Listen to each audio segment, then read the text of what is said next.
Hello guys and welcome back to our channel. In today's tutorial, I'm going to show you how to fix the Goodnotes crashing on startup issue in 2026. Does Goodnotes crash as soon as you open it? This can be frustrating, but there are simple ways to fix it. So let's go through them by following these few simple steps. Now before we start, here's a quick guide on how to download the Goodnotes application. You're gonna find this in the Play Store or App Store depending on which device you're using. And once you download this, you're gonna make sure you open it and log in with your account. You can alternatively use Goodnotes on your web browser by opening the web version in the website here. As you can see, you're gonna click on the web version, or you can download this for your Windows or your Mac. Now let's go back to our topic and teach you how to fix the Goodnotes crashing on startup.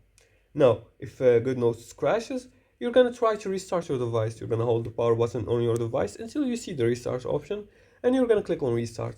And you're gonna restart your device. Then you're gonna check also the updates in the App Store or Play Store, depending on which device you're using.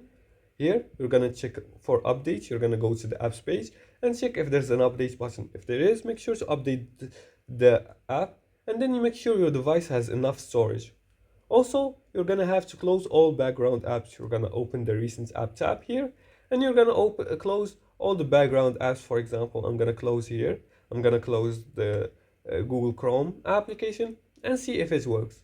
And if the issue continues, you can reinstall the app after backing up your notes. You can do that by going to your device settings, or you could go to your Play Store here and you can see the uninstall button right here. Click on it and confirm uninstalling the app. And that's it.